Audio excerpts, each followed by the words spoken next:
Chamber Government Affairs series. We have our State Senate breakfast this morning. We are going to be hearing from all our state senators very shortly, so I want to thank them all for their leadership right here in the Merrimack Valley and beyond. I just want to also thank our sponsors of today's program. I want to thank All Pro Electric, Covanta, KC Carpets, Merrimack Valley Credit Union, National Grid, Tech Inc., and WellPoint, which is formerly Unicare. So I just want to say thank you to all of our sponsors. We have a very important opportunity this year, the Merrimack Valley Chamber of Commerce. The Chamber was selected by the Small Business Administration for the state of Massachusetts to host its annual Small Business Awards celebration. It's going to be probably 300 to 400 people at that event, so we're really looking forward to it. And there is an opportunity to become a supporter of that program. We can't have sponsors, we can have supporters. So if your bank, credit union, financial institution is interested in becoming part of that program and being shown in the program book, giving a shout out at the event, and a lot more like that, you have the opportunity. All that information is online, and that will be taking place on May 10th in the morning at the DoubleTree by Hilton in Andover. And it's, like I was saying, the largest program for the Small Business Administration for the state of Massachusetts of the year. May I just add? Each year, the Small Business Administration awards a number of small businesses with their small business awards in different categories. Michael nominated one of the Merrimack Valley Chamber members to be the Small Business Person of the Year for the entire state of Massachusetts. The Small Business Person of the Year from each state goes to the White House and meets with the president, they tell me, in the Rose Garden. I want to tell you that you are part of the best business organization because Michael's nomination was accepted by the Small Business Administration, and our member will be the Massachusetts Small Business Person of the Year. We can't tell you, we are embargoed from telling you who it is, but that person will be the Massachusetts Small Business Administration Person of the Year and will go to the White House representing all of you, so give them a round of applause. With that being said, I'm going to turn over to Joe now, who's going to make some introductions. I just want to recognize also our friends from the Merrimack Valley Central Labor Council, they're hiding behind the wall. We want to recognize them because we do a number of community programs with them. Last year we did 7 food drives, we did a diaper drive, we did a book drive. What else did we do? We did a bunch of other things too, am I right? Oh, yeah. They weigh the food that we bring in by the ton. That's how helpful the people in the Merrimack Valley have been. And we've been in every one of the communities. We want to say thank you. We want to do more programs. You know, this year, Cal Williams from the United Way, member of our board, could not be here today. He's not feeling well, but we want to say thank you to Cal. I also want to recognize Representative Vargas's office. Raise your hand. And our representative from Senator Pivala's office is going to be here any minute now. This is part of our Government Affairs series. We had to reschedule, so we lost our original location. We want to say thank you to the Andover Inn for accommodating us. We're in 2 rooms because obviously we're bigger than the room should accommodate properly. But we want to say thank you to them because we want to make sure that you hear from our elected officials. And one of the things that I want you to know in every one of our programs is that we just don't see our state elected officials at these types of programs. We talk to them all the time. I can't tell you how many times that we either speak to them directly or we speak to their aides, and they make a real difference for each and every one of our small business persons. Because you never know when you're going to need help from them. You never know when you're going to need guidance. We want to say thank you. Our next program, we're working we talked to Frank Moran, representative, to try to accommodate the state representatives, and the speaker will have to be our next program. And then as Michael mentioned, if any of you are in business or support business, you want to be at the Chamber's Business Expo luncheon with the Secretary, because the Secretary of Economic Development reports directly to the Governor on business and the issue of the economy in Massachusetts, and that's going to be, I think, a very important program. There are a number of other programs that are coming up. You'll see those, you get those emails. I want to recognize someone who understands a little bit about politics, having served in city government for a number of years. And also I want to recognize my friend from the town of North Andover Board of Select Board. Janice, welcome. Also, the Senator Farnsworth's office. And let me tell you, having served on a local board, it is the toughest. Am I right? Well, she won't tell you that, but it is the toughest. But I want to tell you, I want to introduce someone who was a member of the City Council of the City of Lawrence during some fun times, who then rose to the position of Mayor of the City of Lawrence, and now is in the highest pinnacle of his career. As chairman of the board of directors of the Merrimack Valley Chamber of Commerce, please welcome our chairman, Mike Sullivan, who will introduce our first speaker. The money is so good at this chamber, so thank you, Joe. And What's the breakfast you like? I know. so it's all good, and welcome. I want to also thank some of our illustrious board of directors that are here today. I know John Howard, Frank Keneally is back here. Joe Morocco is here. Joe, thank you. Raise your hands, guys, because these guys meet with us. Nancy. Oh, Nancy's right here. Nancy got Nancy, thank you. This board of directors helped. We assist the Chamber of Commerce. This team is unbelievable, Joe and the team, but the board meets 1, 2, 3 times a month, and we have a great board. We're committed to the Chamber of Commerce and to the Valley, and it's fun being the chairperson, but working alongside with some great folks. I get the opportunity to introduce, I think, 3 of the best senators that we have that are, as Joe said, they're always here. But because Barry was always the first to show up, he wanted me to tell everybody, first of all, on his behalf, happy St. Patty's Day, happy St. Patty's weekend. And at 9 o'clock, the bar is opened, and Senator Feingold, out of his campaign committee funds, will serve you till 11 o'clock. So feel free to order drinks and send it right over to Senator Feingold's account. Right, Barry? There you go. So, Joe had mentioned I had the opportunity to serve as mayor in the city of Lawrence from 2001 to 2010, and I bring this up because we had a lot of successes, a lot of construction. We built the Lawrence High School, Veteran Stadium, the Transportation Center. The list goes on, and I started looking at some old pictures, and in every one of those pictures, who's there with a hard hat is Barry Feingold. When he was state rep, he was always around. And for cities like Lawrence, which he represented at the time, and this whole valley, to make things work, you need the relationship with your state officials as well as local. Barry was always there. He was a phone call away. He was at every event, and I have some great pictures in the old days, Barry, with you and with the shovel at Lawrence High School and Lawrence General. Tell him I wasn't actually doing the construction. You weren't doing the construction. That's why we have some good schools. But Barry's serving right now in the 2nd Essex and Middlesex since 2019 as our wonderful state senator. So, ladies and gentlemen, Senator Barry Feingold.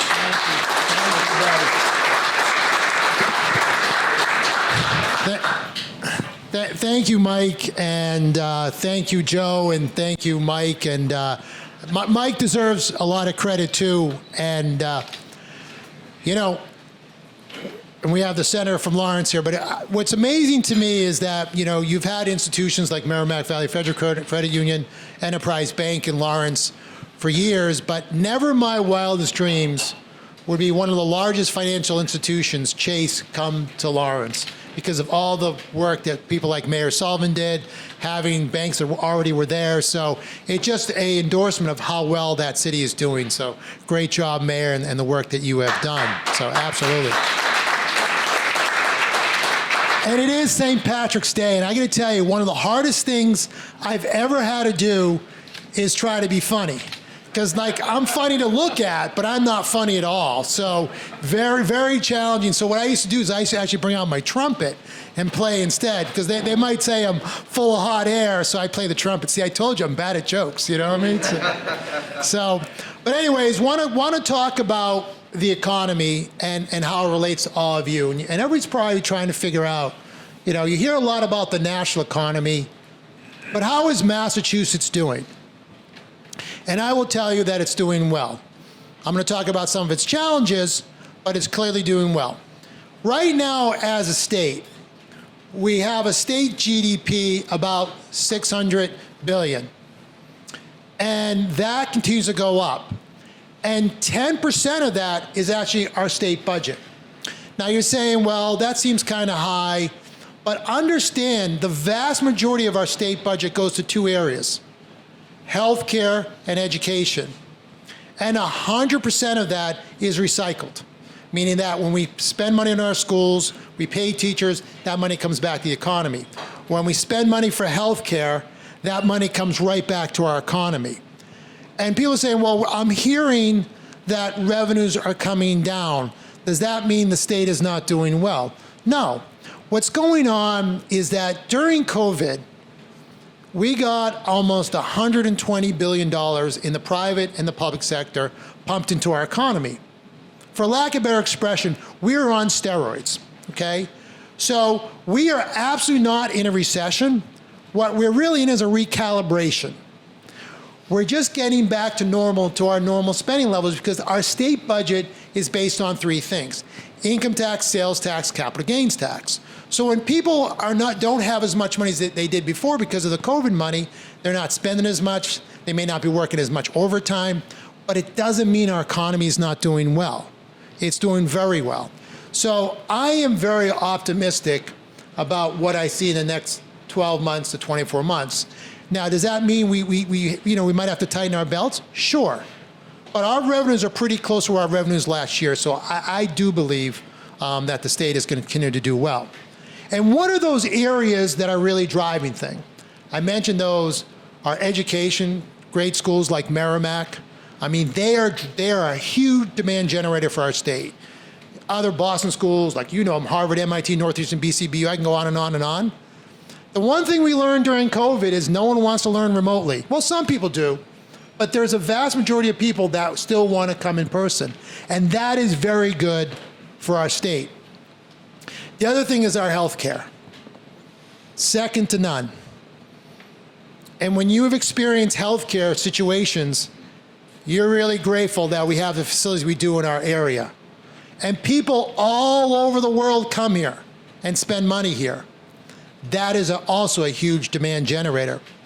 And something that sometimes we don't really talk as much about, but our defense industry. Raytheon, which is right over there, as a whole company, has a $180 billion backlog of work. Whether we like it or not, it's a volatile time in this world. And to Raytheon's credit, they make the Patriot missile, which is being used all around the world. It's a lot of jobs, a lot of industries that are vendors to Raytheon that are doing amazing things.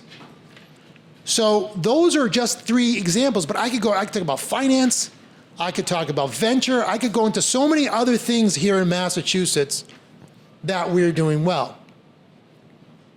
So then what are our challenges? And one of the things that I do, besides being a local state senator, making sure the trains run on time here and do all those other things, is I chair the Economic Development Committee. And in that role, our number one thing we think about is, are we competitive as a state? And listen, just because we have the greatest sports teams, or we did have the greatest sports team, but we're on the mend up, we can't be complacent. If you look at North Carolina, if you look at New York, you look at how much money they're spending in economic development, we have to compete. And there are some areas that we are winning. Back in 2010, we said, you know what? Our big thing here is, we're not the leaders in growing wheat. We're not the leaders in growing corn, but we're pretty good at biotech. And what we're going to do is we're going to put a lot of tax incentives, tax credits, and we're going to try to grow our lead. And you know what happened? We did.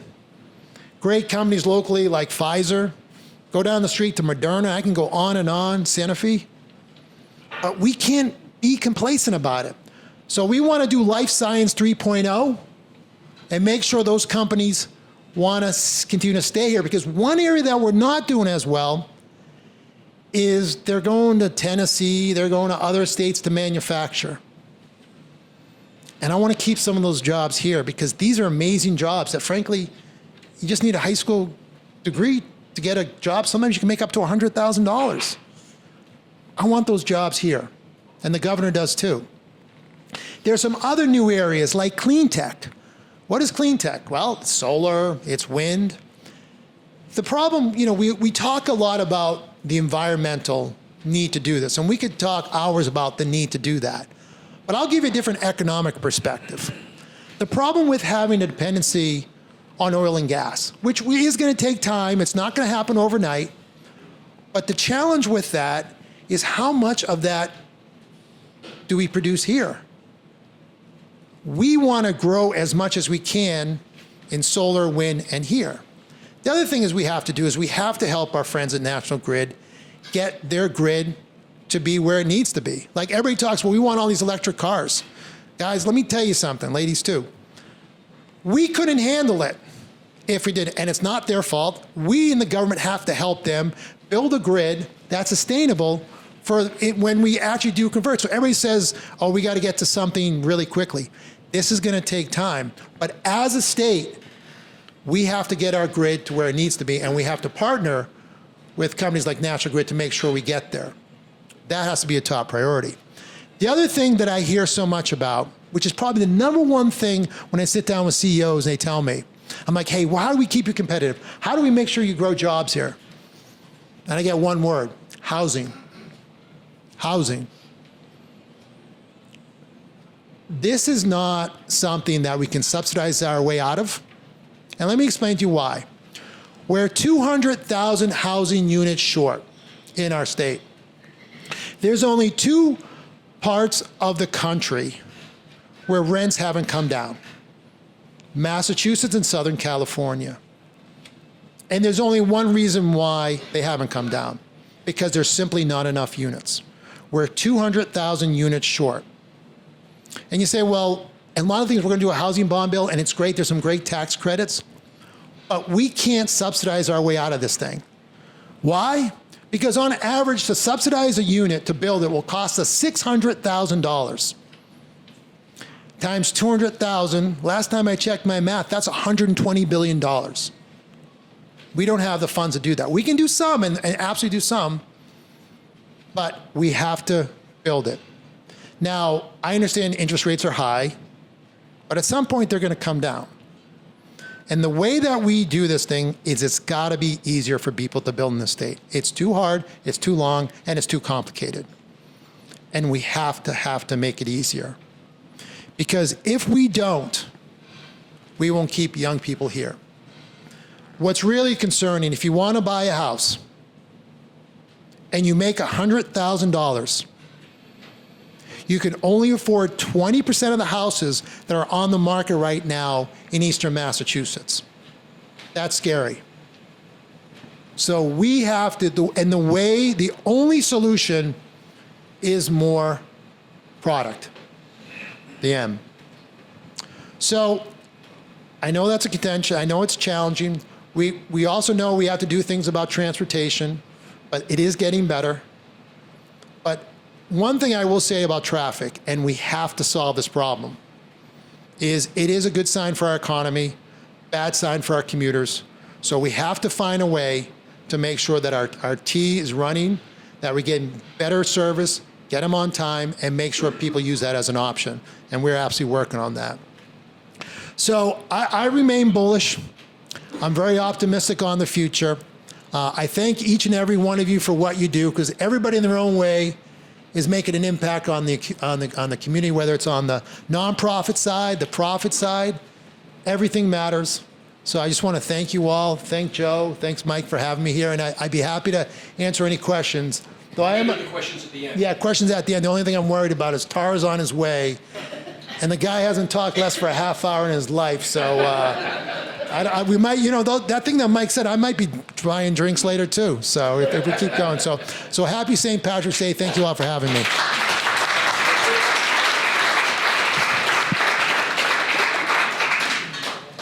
Barry, we have a, Maybe turn this way. So, yeah.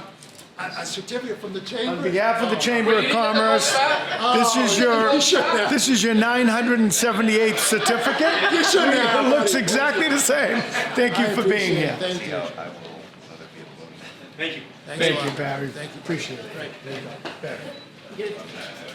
I gotta take, come on. You gotta give it take to your me. Is it certificate. gonna recycle? Is that how it works? I gotta scribble my name on it. Thank you, Senator.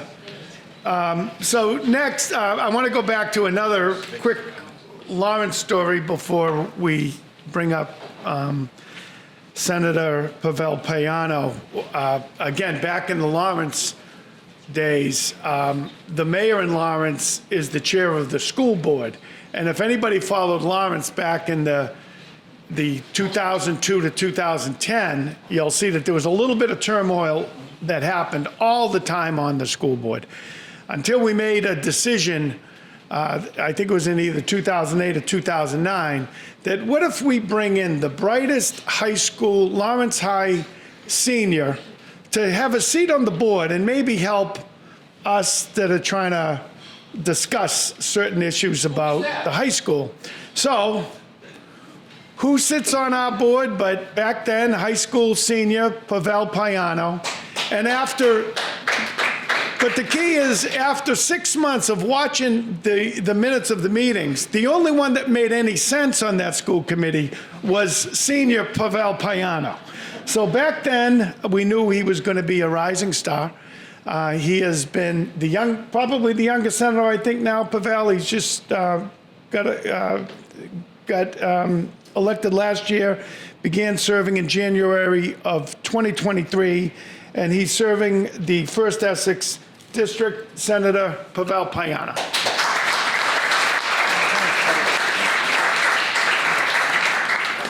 Thank you, Mayor Sullivan, for an amazing introduction. Mayor Sullivan was actually my first boss. I was 16 and I was working at the DPW as the assistant to the recycling coordinator. And I will tell you, I learned a lot. You know, I think I came out of there with a deep appreciation for trash and recycling in the city. I will say, I am not going to try to do a joke. I have been told I'm very funny, but every time someone tells me that, I'm not trying to be funny. So I will put a nudge on that and let better speakers come up here and throw some jokes. It's been a year since I've been here in front of you. Last year when I came, full of hope, full of different ideas. I will say I have loved the job since then. We've been working on a lot of different issues. There are some issues that we're able to move the needle on, other issues that we need to work more.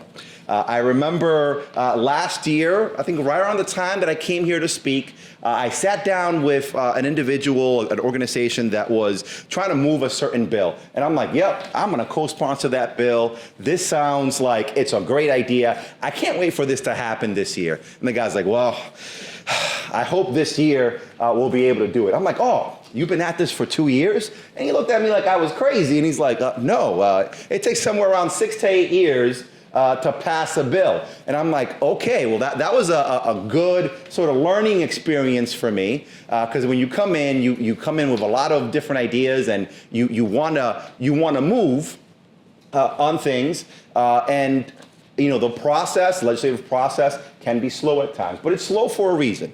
It's slow because you want to make sure that you're getting as much input from different groups, different individuals, different communities, and you can come together on something that is good and that can work for everybody in the Commonwealth.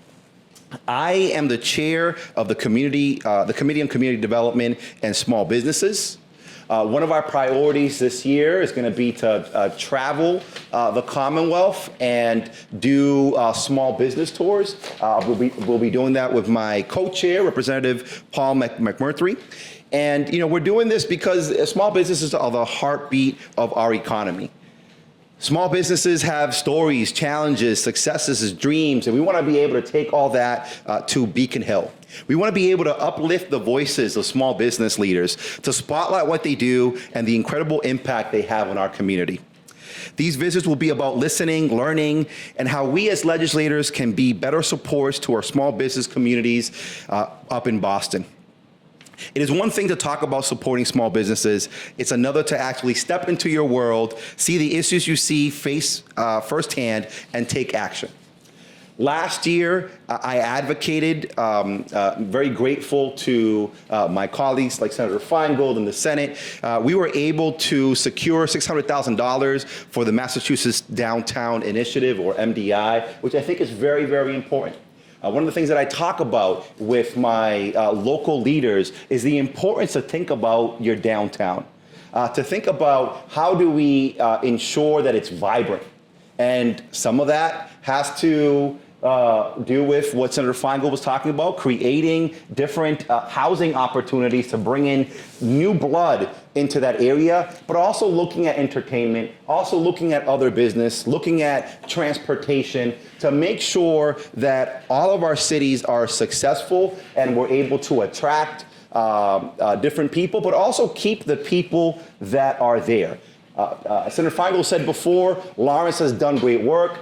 Thank you, Mayor Sullivan, all the mayors that came after, because one thing that I have learned in my years of public service is that nothing happens in a vacuum. Every time that you take a step forward is because of there were people that years before were doing the work that you're able to lean on.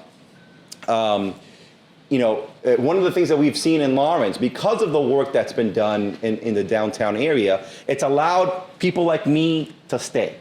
If it wasn't for some of the new housing that was done in Lawrence, more likely than not, I wouldn't be living in Lawrence. But now, one of the great things is how things have changed in the last 10 to 15 years. I took some of the new senators, I had them visit the area, and we did a stop at Vaca. Vaca restaurant, which is in Lawrence. It's a fusion of like Latin, Japanese sushi. It's an amazing experience. You should check it out. But when I go there, Senator Miranda turns to me and she says, Pavel, half the people here are my constituents. And sure enough, she had to spend a good amount of time talking to about 3 to 4 tables that were full of folks from Boston that she knew, that had come to Vaca, drove all the way to Lawrence to experience our cuisine, right? And we need to make sure that we're able to support more initiatives like that. I'm very pleased the Governor Healy, the Executive Office of Economic Development, Secretary Howe, Senator Feingold, and our other colleagues have done some work to push economic development package because we realize the importance of giving our cities and towns the resources that they need to ensure their downtown areas. One of the things I did last year is I supported the Small Business Technical Assistance Program. It's a state program that provides money directly to community-based organizations. One of the organizations around here is called Mill Cities Community Investments, and they give technical assistance to thousands of small businesses, usually small businesses that would not get help anywhere else. Now, this is super important. If you come into Lawrence, there's a spot called La Greca, which you should check out. Amazing coffee, better than Starbucks. I'm sorry if there's somebody from Starbucks here. Better than Starbucks. I always take the vanilla chai. And one of the things that the owner says, that if it wasn't for that initiative, he wouldn't have been able to get his business off the ground. Now when you go to La Greca, every time I go there, there's a line of people that you have to wait for. So when you think about that, the assistance that government can do to help small business owners succeed, and not just for them, but for their families and that entire neighborhood or municipality, I think that's some great work that's being done. I want to point out Sharon Galva. She just started with us. She's our communications director from Haverhill. make sure if we haven't had a conversation, make sure you touch base with her because we want to be able to speak to you, do tours. We're doing tours all across the district. I want to be able to shine a light on your business through social media and our platform. I want to learn about what you do and how I can be supportive and make sure that you are successful here in this Commonwealth. I'll shift gears a little bit and I'll talk about something that is close to my heart. So as Mayor Sullivan said, I used to be on the school committee. I was also I'm a former educator. My parents are teachers. My mom finally retired. She did 30 years at Lawrence High School in December. The funny thing about my mom is that she said they didn't want her to retire. They wanted her to come back. So they were like, yeah, take a month off, come back and do some consulting with us so you can help the other teachers be as good as you are. My mom was like, yeah, I'm going to do that. I will tell you, she's still in the Dominican Republic, enjoying life. So one of the things that I try to do is make sure that our education system works for everybody. I want to make sure that kids from Lawrence, Methuen, and Haverhill have the best opportunities possible. And one of the things that is known is that if you have good early education, your kids are more likely to succeed. So that's one point. Two, when you knock on doors and you talk to regular people, there are two things that they talk to you about. One, housing, the cost of housing, because as Senator Feingold mentioned, it is, rent has gone high, and it's also very difficult for any young professional, for any young family to be able to buy a home. The second issue that always comes up is childcare. And the fact that, the money that's put into childcare, how it's difficult living your day-to-day with that expense, and looking for subsidies to try to help with that, and how some people are just $100 off from meeting the cutoff. And that's super important because if we want to make sure that families are able to be in the workforce, then we have to ensure that we're providing good early childcare. And I will be happy to announce is yesterday we passed a landmark bill on education and childcare. I want to thank my colleagues for doing that. I'll say on that vote, I was a vote, there were other incredible individuals that have been working on this issue for years, and I'm very grateful for that work. This isn't just legislation, it's a promise for a brighter future for our families, and I think it's a smart approach to economic development.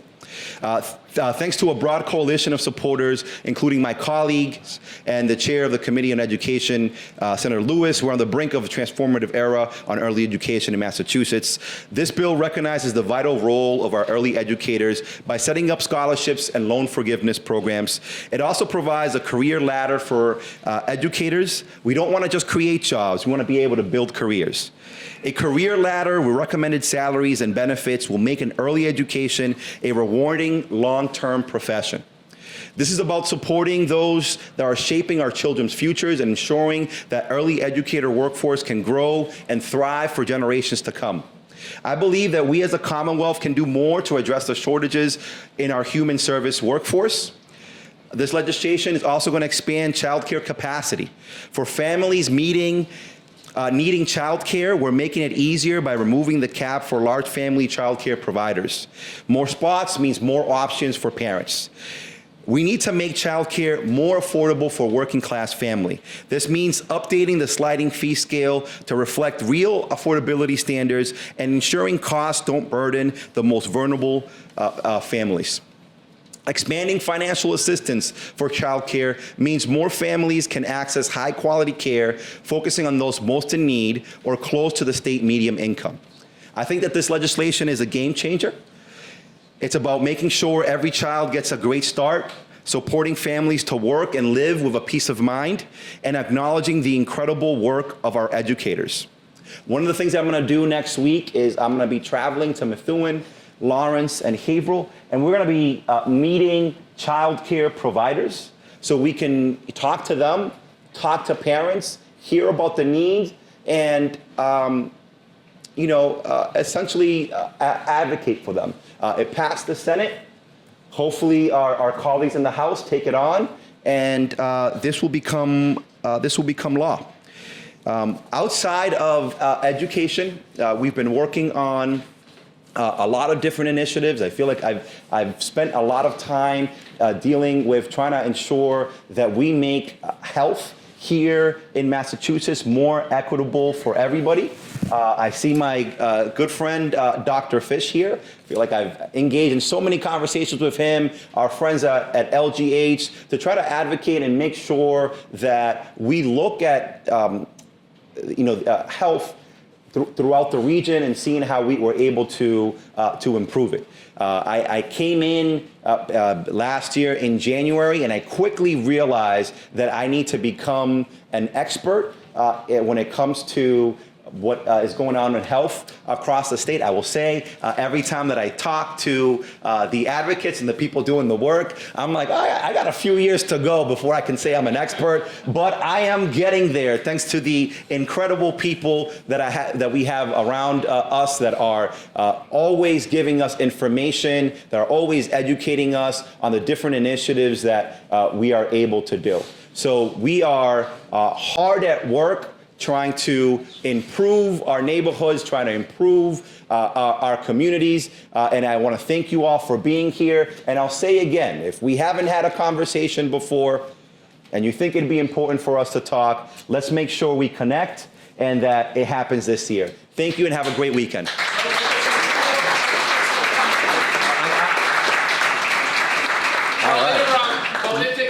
I'm sorry, Michael. Turn this way to the left, if you would. While they're taking a photo, I want to mention a couple things that the Senator talked about in terms of bringing people to the communities to visit. Nancy Gardella from the North of Boston Convention and Visitors Bureau is here. We're obviously very, very interested in tourism and promoting that program. You will see a program coming from the Merrimack Valley Chamber this year on cultural history and tourism, and it's going to be part of our ongoing series. Also, in terms of what Senator Feingold talked about in terms of jobs for manufacturing, the Chamber is embarking on an education workforce development program this year. April 26th, I believe it is our first of a three-part series on education and workforce development. It'll be on vocational jobs, because not everyone's destined for college. They need technicians on the manufacturing line. That'll be with the two superintendents, the one superintendent from Greater Lawrence Technical School and one from Whittier Tech. That'll be held in a Haverhill Industrial Manufacturing Building, because we want to showcase opportunities for people in manufacturing. The next will be at higher ed. It'll be held at Merrimack College. It's going to be on higher education, and for those that are destined for college. And then you'll hear a third program coming that'll be announced later in the year. And then on healthcare, as the Senator mentioned, you will be part of our healthcare series. We'll continue. We're in the process of working on that now, but we're trying to touch base on the issues that matter to people here in the Merrimack Valley. So, I'm sorry, Mr. Chairman. Thank you, Joe. Thank you, Joe. Thank you. Senator Payano, thank you so much. So going from probably the newest senator to probably one of the longest serving senators, Bruce Tarr. He's been representing us since 1995. He represents the 1st Essex and Middlesex, and he's a minority leader. And we've seen him in the news quite a bit this past week when we're talking about the weather conditions up at the coastal areas. So thank you, Senator, for coming in, and welcome to the chamber. Thank you for being here. Yeah.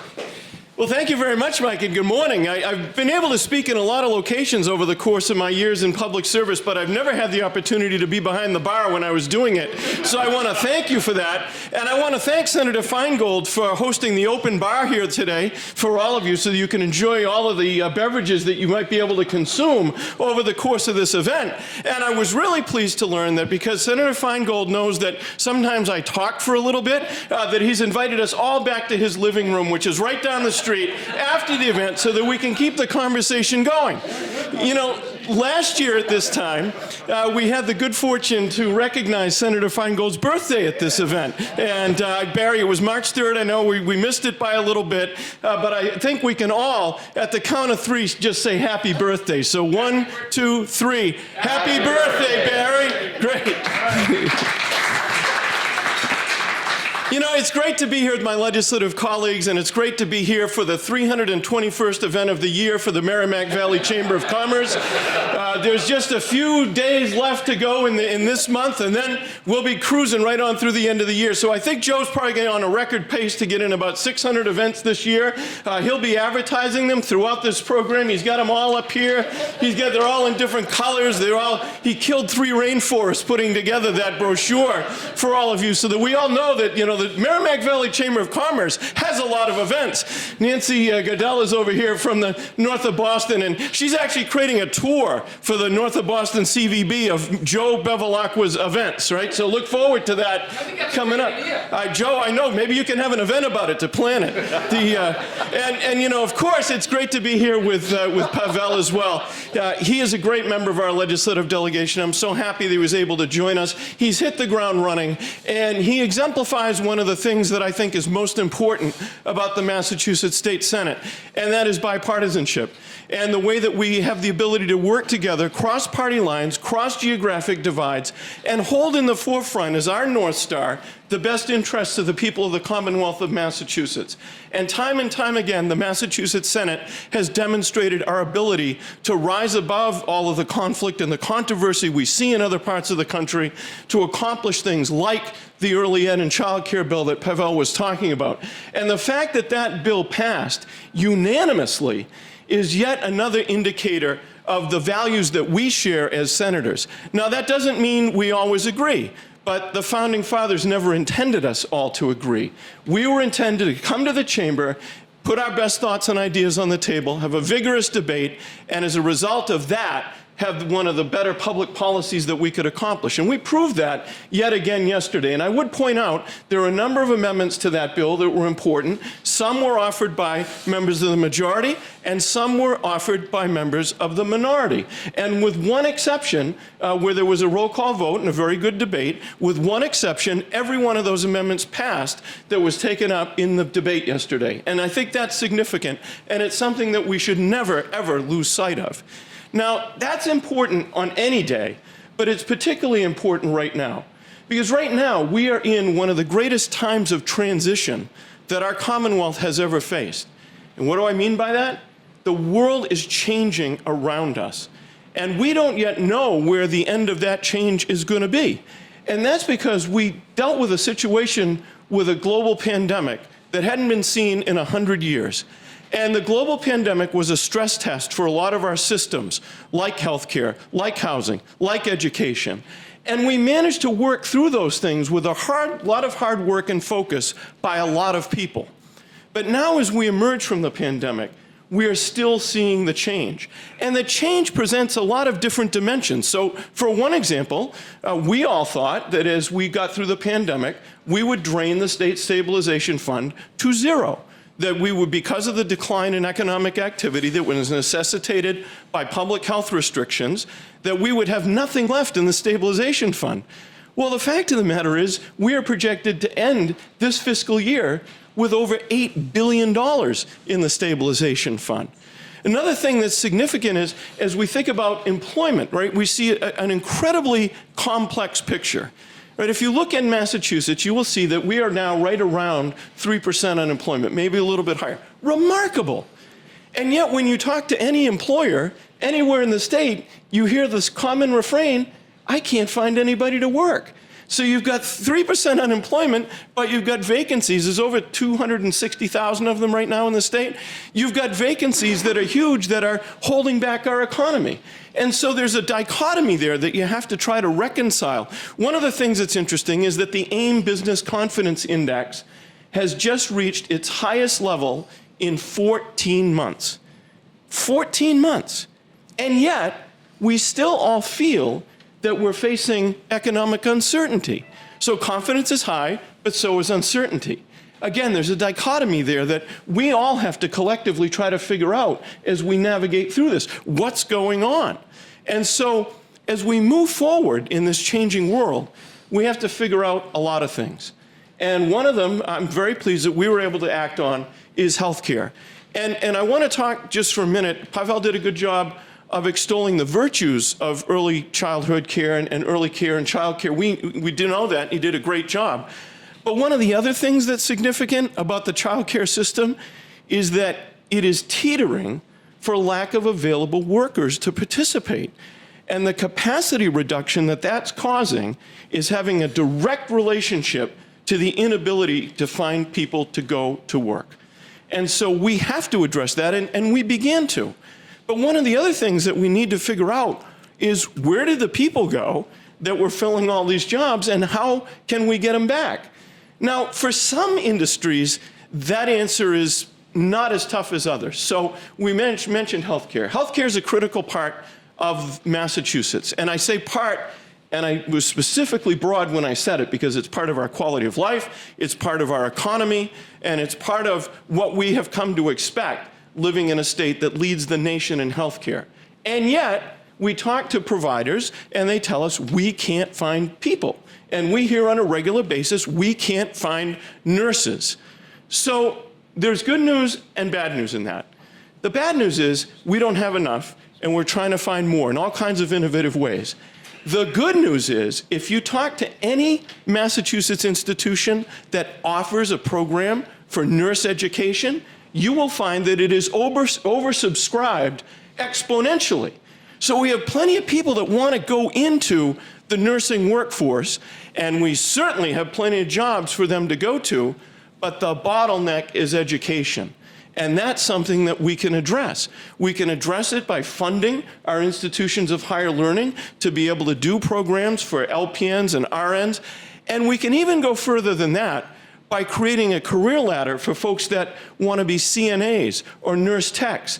And that career ladder can go all the way up to being a physician assistant, a nurse practitioner, or a doctor. But we have to stay focused on it, and it's going to take investment. It's going to take some recruitment, but not a lot, because we've got a lot of folks that want to be in that industry, but we have to stay focused on it. In other places, it's a little bit more of a difficult proposition, because we don't necessarily have the people standing in line. And that is the situation when we have a lot of jobs now where folks have become accustomed to working remotely. And if they aren't working remotely, they have a desire to work remotely. And so when you have jobs, particularly in the service industry, where you have to be there, that's where the rubber meets the road. And we've got to figure out how to get around that and how to do better as we move forward. Because if we don't, we're going to continue to have a very difficult economic situation.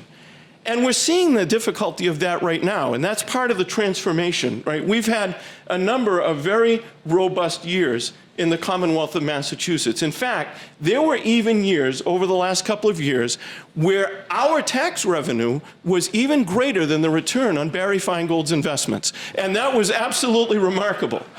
But now, those days are coming to an end. So a lot of folks will say, well, we're headed on a downhill slide, and, well, you know, we're going down, but we're returning to a new normal. The kind of tax returns, revenues that we saw over the last couple of years that led to incredible surpluses and the ability to have a lot of latitude with what we did with state finances, those weren't normal. Those were extraordinary. And they happened for a number of reasons, not the least of which was a huge infusion of federal dollars that were helping to drive our economy, while some would argue at the same time we're helping to drive inflation. But the point is, we now are coming down on a glide path, and we need to remember that.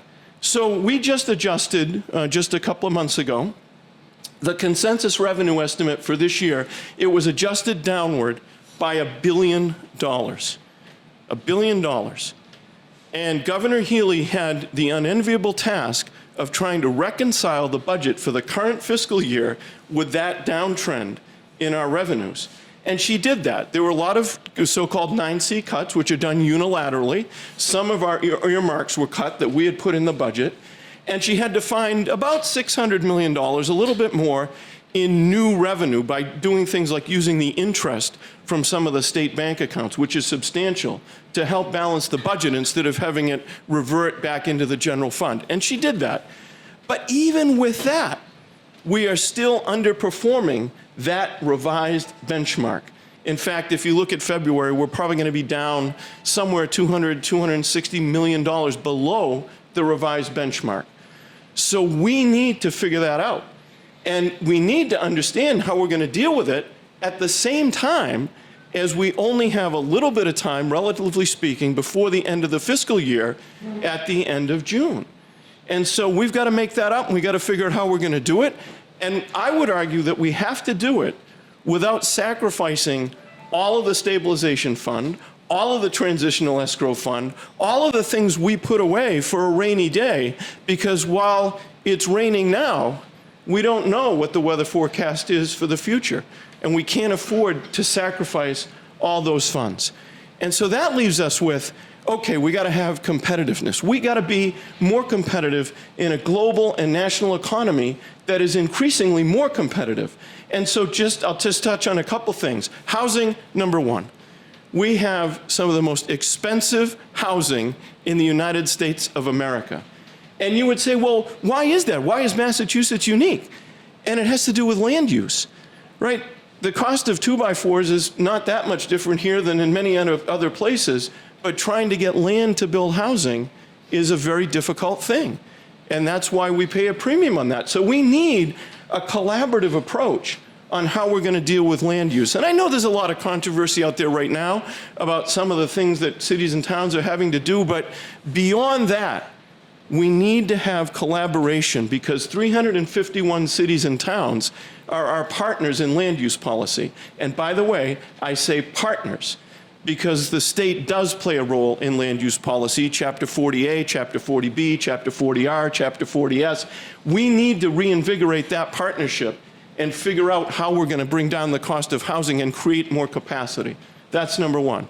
Number two, Joe Morocco and my good friends from National Grid are over here, and I want to thank them for their partnership in many of the things that we do. We have to get better at the cost of electricity. We're still an outlier in the United States of America when it comes to the cost of electricity. Now, Joe and company at National Grid, they deliver the electricity, right? But the cost is largely driven by supply. And we have to deal with that in a better way than we're dealing with it right now.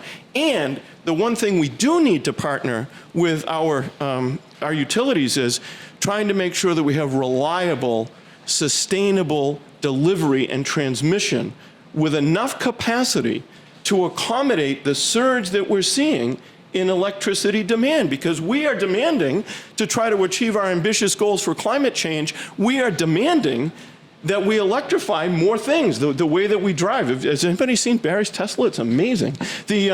But I'm not going to get back up. Barry, come on up. But the point is, we're electrifying transportation. We're electrifying space conditioning. We are creating demand at a rate that I don't know that we've ever seen before, at least in the last 50 years in the United States of America, right? If you look since World War II, electric demand has roughly gone up by about 2% a year, pretty steadily until now. And now we're seeing the increase in the demand for electricity, and we have to make sure that we can supply it sustainably and cost effectively, and we can transmit it and deliver it sustainably and cost effectively. And so that's another piece to all of this. Now, last but not least, I know you were waiting for that, Barry. There's a couple of big things happening on Beacon Hill that I just want to leave you with. I know my colleagues have talked about what has happened so far. Number one, we have probably the largest housing bond bill in the history of the Commonwealth of Massachusetts that's been proposed by Governor Healy. And that will hopefully address or begin to address the issue of housing stock and housing capacity. But one watchword about that, while we reach for the new horizon of building new housing, we need to make sure that we take care of the public housing stock we already have. And anybody that's been to a housing authority property in the last few years will tell you we are suffering the plague of deferred maintenance, and we have to get at that. as we build new housing. That's number one. Number two, the governor has filed an economic development bill, massive economic development bill. It's called the LEADS Act. And there are a number of things in that bill that are going to be very important. I'm going to touch on one that I think could hold part of the key to our economic revitalization, and that is the redomestication of pharmaceutical production in Massachusetts, in the United States of America. We have seen a tremendous interest at the federal level in bringing back the manufacturing of computer chips and other kinds of technology back to our shores. Massachusetts is uniquely poised to have that same kind of success with the redomestication of pharmaceuticals, with all the knowledge and the expertise that we have. We just have to figure out the manufacturing piece and make sure that we can make it cost effective. And then last, keep an eye on the ballot questions. Right? There are 6 of them. 3 of them are being challenged in the courts. We have a special committee. Under the Constitution, we have to act by April 1st, I believe, on the ballot questions. We've got a commission that's comprised of 8 people, 4 in the House, 4 in the Senate, with minority representation to look at those ballot questions. If we don't act, then the sponsors of those questions have to go out and get a few more signatures, relatively a few more, it's about 10,000. But we have to get a few more signatures, or they do, and then they'll go to the ballot. And they're important questions. They have to do with the MCAS as a graduation requirement, the unionization of Uber and Lyft drivers, which extends far more beyond them into the rest of the gig economy. So watch that one carefully. And then there are others like trying to approve psychedelic mushrooms, which is a subject I confess I don't know a lot about. There might be some behind the bar here, I don't know. And then the auditing of the legislature, always a popular topic, and then a couple of others. So keep an eye on that. But that being said, I would just say, and I'm going to end where I started, that we are facing a lot of challenges. There's a lot of mixed signals about the economy that are going on, and we have to try to figure it all out. And our best weapon to be able to confront that, well, there are 2: bipartisanship and collaboration. You see in Washington the result of when we don't get those things, and it's hurting us. But you see in the Massachusetts State Senate what happens when we do get those things. And I'm proud to be a part of it. I'm proud to be part of that institution. I'm proud to work with my colleagues who are here and many others who aren't. And I hope that you will continue to have well-placed confidence in us, and we will continue to be able to work together. The Chamber is a great conduit for that. These discussions, even, I don't know how you got at the kids' table out there, I'm sorry, but these discussions bring us all together. Hi.